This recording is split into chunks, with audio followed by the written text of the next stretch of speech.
أعوذ بالله من الشيطان الرجيم. بسم الله الرحمن الرحيم.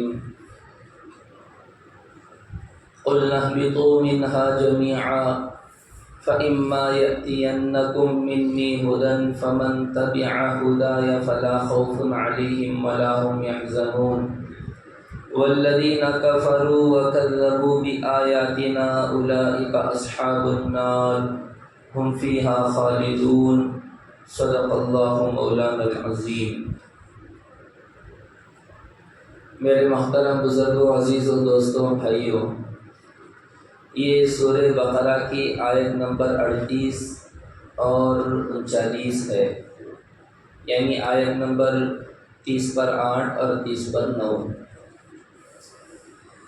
ان آیات کریمہ میں اللہ رب العزت نے حضرت آدم علیہ السلام کے زمین میں اتارے جانے کا تذکرہ فرمایا ہے.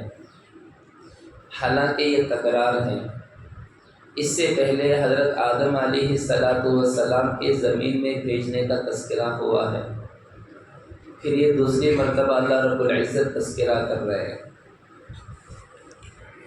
ان دونوں میں فرق یہ ہے، پہلی مرتبہ جب اللہ رب العزت نے حضرت آدم علیہ السلام کو زمین پر بھیجنے کا حکم دیا، زمین پر جانے کا حکم دیا، تو اس میں ایک طرح کا عتاب تھا.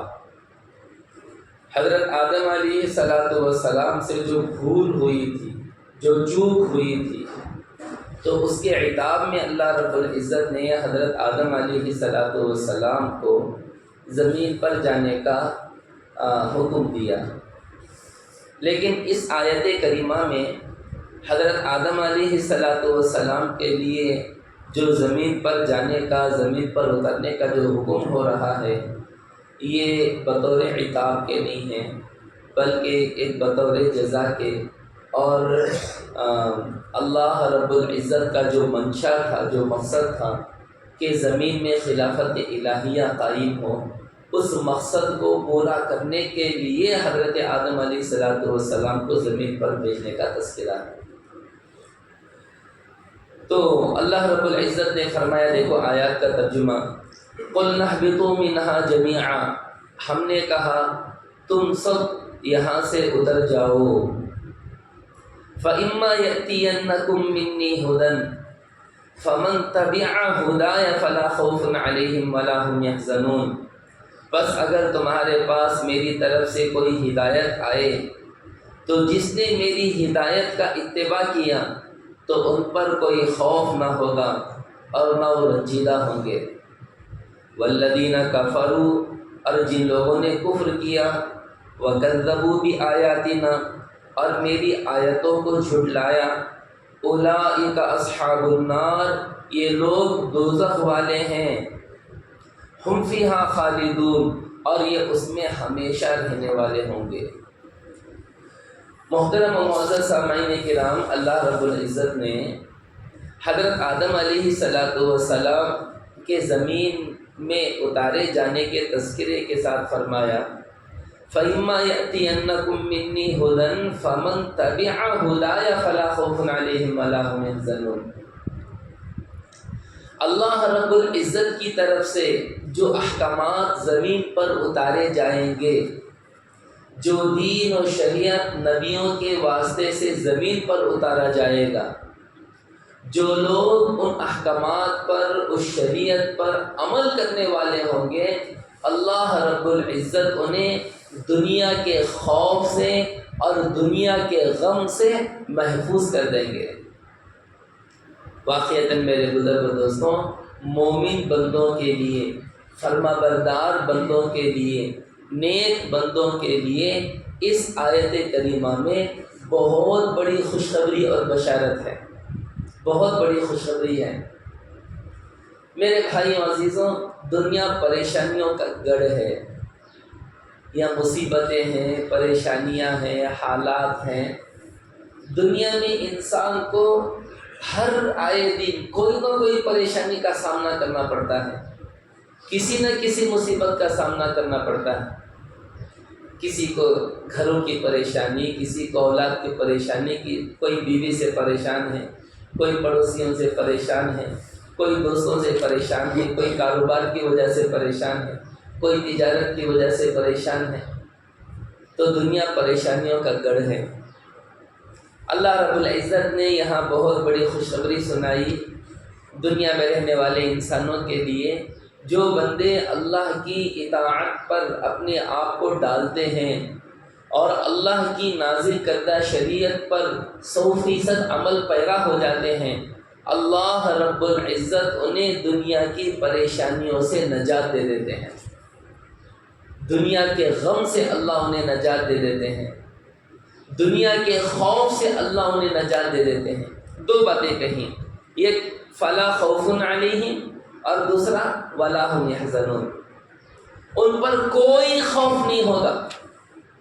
اللہ کے مطیع فرما بردار بندوں پر فمن تبع ہدایا، جو میری ہدایت کی اتباع کرے، میری ہدایت کی جو اتباع کرے، تو فلا خوف علیہم، ان پر کوئی خوف نہیں ہے۔ خوف کسے کہتے ہیں؟ آئندہ آنے والے کسی تکلیف یا کسی پریشانی یا کسی مصیبت کے سامنے سے آدمی کو خوف ہوتا ہے۔ خوف کا تعلق مستقبل سے، فیوچر سے ہوتا ہے۔ تو آئندہ آنے والی پریشانیوں سے بھی اللہ اس کی حفاظت کر دیں گے۔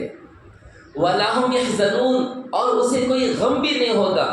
غم گزرے ہوئے زمانے کی پریشانی سے انسان کو ہوتا ہے، غم کا تعلق گزرے ہوئے زمانے سے ہے، خوف کا تعلق آئندہ زمانے سے ہے۔ غم ماضی میں ہونے والی کسی پریشانی سے تعلق رکھتا ہے اور خوف مستقبل میں، فیوچر میں آنے والی کسی پریشانی سے تعلق رکھتا ہے۔ تو اللہ رب العزت اطاعت و فرما برداری کی برکت سے آئندہ آنے والی پریشانیوں سے بھی اس کی حفاظت کریں گے، اور جو حالات اس کی زندگی میں گزر گئے گزرے زمانے میں، تو اس کے غم سے بھی اللہ اسے نجات دے دیں گے۔ ورنہ میرے بھائیوں، میرے عزیزوں، میرے بزرگوں، آدمی اللہ سے دور ہوتے ہوتے، شریعت سے دور ہوتے ہوتے، آدمی دنیا کی اتنی پریشانی دلوں میں پال لیتا ہے کہ دنیا میں جینا اس کا حرام ہو جاتا ہے۔ لوگ کہتے ہیں کہ یہ جینے سے مر جانا بہتر ہے، اور لوگ اتنے ڈپریشن میں چلے جاتے ہیں کہ سوسائڈ کر لیتے ہیں، پریشان ہو جاتے ہیں، عجیب و غریب حالات کے شکار ہو جاتے ہیں۔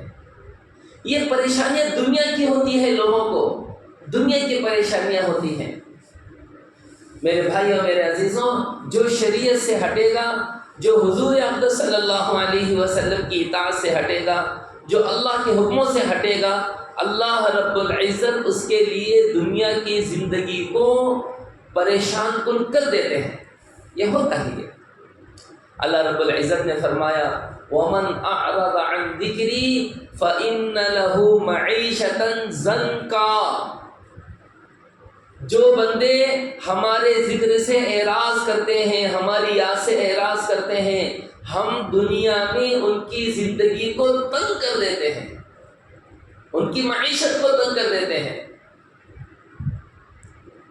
آدمی کے پاس مال تو بہت ہے لیکن سکون نہیں ہے، آدمی کے پاس عہدے تو بہت ہیں لیکن دلی اطمینان نہیں ہے۔ دنیا کی تمام اسباب اور تمام تر سہولتیں مہیا ہیں، لیکن سب سے اہم چیز سکون، اطمینان، عافیت آدمی کو بالکل میسر نہیں ہے۔ ٹینشن، پریشانی، خوف، ہراس، غم، عجیب و غریب کیفیت ہو جاتی ہے۔ تو میرے بھائیوں، میرے عزیزوں، میرے بزرگوں، نافرمانوں کی زندگیاں اللہ رب العزت تنگ کر دیتے ہیں۔ وَنَحْشُرُهُ يَوْمَ الْقِيَامَةِ أَعْمَى، اور فرمایا کل روز محشر اللہ رب العزت ان کو اندھا بنا کے اٹھائیں گے، نافرمانوں کو۔ یہ قرآن نے کہا وَنَحْشُرُهُ يَوْمَ الْقِيَامَةِ أَعْمَى، انسان جب اٹھے گا وہ اندھا ہوگا تو پریشانی سے اللہ رب العزت سے پوچھے گا قال رب لم حشرتنی اعمی، اے میرے رب آپ نے مجھے کیوں اندھا اٹھایا ہے؟ میں تو دنیا میں بینا تھا، سب کچھ دیکھ سکتا تھا میں دنیا میں، وقد كنت بصیرا، دنیا میں مجھے سب کچھ نظر آتا تھا، لیکن آج میں اندھا ہو گیا، مجھے کچھ نظر نہیں آ رہا۔ اللہ رب العزت کہیں گے قال كذلك، ہاں اسی طرح، اتتک آیاتنا فنسیتها، میری آیتیں، میری نشانیاں، میرے احکامات تیرے پاس پہنچتے رہے، تو نے دنیا میں مجھے بھلا دیا، اور جیسے تو نے دنیا کی زندگی میں مجھے بھلایا، وَكَذَلِكَ الْيَوْمَ تُنْسَى، اسی طریقے سے آج تو بھلا دیا گیا، تجھ کو بھلا دیا گیا۔ میرے بھائیوں، میرے عزیزوں، میرے بزرگوں، دنیا کی زندگی کا مقصد ہی اطاعت الہیہ ہے۔ اللہ رب العزت کی اطاعت و فرما برداری ہماری اس دنیا کی زندگی کا مقصد ہے۔ حضرات انبیاء علیہم السلام کے ذریعے اللہ رب العزت نے دین کو، شریعت کو نازل فرمایا، جو اس دین و شریعت پر اپنی زندگی کو ڈھالتے ہیں، اللہ رب العزت انہیں دنیا کا سکون، عافیت، چین، راحت، عزت، بلندی سب کچھ دیتے ہیں، سب کچھ دیتے ہیں۔ دنیا کا انہیں کوئی غم نہیں ہوتا، کوئی پریشانی نہیں ہوتی، کوئی ٹینشن نہیں ہوتی۔ یہ اولیاء اللہ کی یہی صفات اور یہی خوبیاں ہوتی ہیں۔ اولیاء اللہ پر کوئی غم، کوئی پریشانی ہوتی ہی نہیں ان پر۔ اگر ان پر کوئی غم ہو، کوئی پریشانی ہو، تو وہ آخرت کے اعتبار سے ہوتی ہے کہ وہ آخرت کو سوچ سوچ کے غمگین ہوتے ہیں۔ بھئی میرے قبر کا کیا ہوگا، میرے حشر کا کیا ہوگا، میرے برزخ کا کیا ہوگا، میرے حساب و کتاب کا کیا ہوگا، اس کے بارے میں روتے ہیں۔ حضرات انبیاء علیہ السلام رویا کرتے تھے، حضور اقدس صلی اللہ علیہ وسلم روتے تھے، جلیل القدر صحابہ، بلکہ صحابہ اکرام کے رونے کے تذکرے تو قرآن میں جگہ جگہ ہے۔ یہ کیوں رو رہے ہیں؟ دنیا کے غم سے رو رہے ہیں، یہ تجارت کی وجہ سے رو رہے ہیں؟ میرے بھائیوں، میرے عزیزوں، میرے بزرگوں، دنیا 2 دن کی زندگی ہے، ایسے تیسے جیسے گزر جائے، اصل مسئلہ آخرت کا ہے۔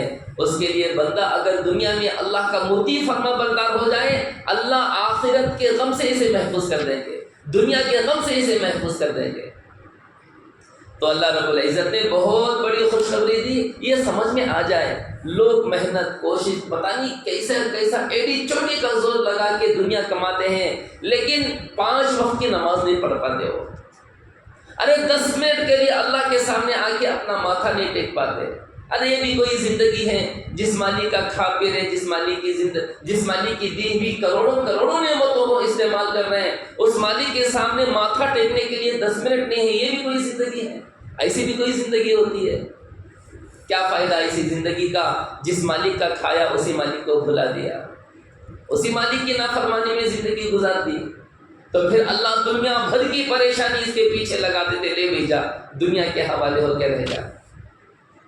حضرت عبداللہ ابن عمر رضی اللہ عنہ فرمایا کرتے تھے، حضور اقدس صلی اللہ علیہ وسلم نے فرمایا، بندہ دنیا میں جس سے امید لگاتا ہے اللہ اسی کے حوالے کر کے چھوڑ دیتے ہیں، جا جس سے امید لگائیے، جا اسی سے اپنی ضرورتیں پوری کر دے۔ آج آدمی اپنی تجارت سے امید لگایا ہے، اپنی ملازمت سے امید لگایا ہے، اپنے کاروبار سے امید لگایا ہے، اپنی صلاحیت سے امید لگایا ہے، اللہ نے ان کو ان کے حوالے کر کے چھوڑ دیا، جا بھی جا ان کے حوالے ہو جا۔ یاد رکھو میرے بھائیوں، میرے عزیزوں، میرے بزرگوں، دنیا کے ہر موڑ میں، ہر فیلڈ میں، ہر سرکل میں، ہر ماحول میں رہتے ہوئے اللہ کے حکم کو ادا کرنا اور اللہ کے حکم کو بجا لانا، یہ شریعت ہے، یہ مذہب ہے، یہ دین ہے، یہ تعلیمات رسول اللہ ہے۔ پھر اللہ کی طرف سے ان کی کامیابی کے وعدے ہیں، فلا خوف علیہم ولا هم يحزنون، نہ ان پر کوئی خوف ہے، نہ ان کے لیے کوئی غم ہے، یہ کبھی غمگین نہیں ہوں گے۔ اللہ سکون کی، عافیت کی، راحت کی، عزت کی زندگی اللہ انہیں دے دیتے ہیں۔ والذین کفروا وکذبوا بآیاتنا، اور جن لوگوں نے نافرمانی کی، کفر اختیار کیا، اللہ کی وحدانیت کو ٹھکرایا، جھٹلایا اور ہماری آیتوں کا انکار کیا، اللہ رب العزت نے 2 ٹوک ان کے لیے فیصلہ سنا دیا، اولئک اصحاب النار، یہ جہنم والے ہوں گے، اور کب تک رہیں گے؟ ہم فیہا خالدون، ہمیشہ ہمیشہ جہنم میں رہیں گے، ہمیشہ جہنم میں رہیں گے۔ تو میرے بھائیوں، میرے عزیزوں، میرے بزرگوں، اللہ رب العزت ہم سب کو اپنا مطیع اور فرما بردار بندہ بنائے، ہم سب کو اپنی مرضیات والی زندگی گزارنے کی اللہ توفیق عطا فرمائے۔ آمین ثم آمین وما علینا الا البلاغ المبین برحمتک یا ارحم الراحمین۔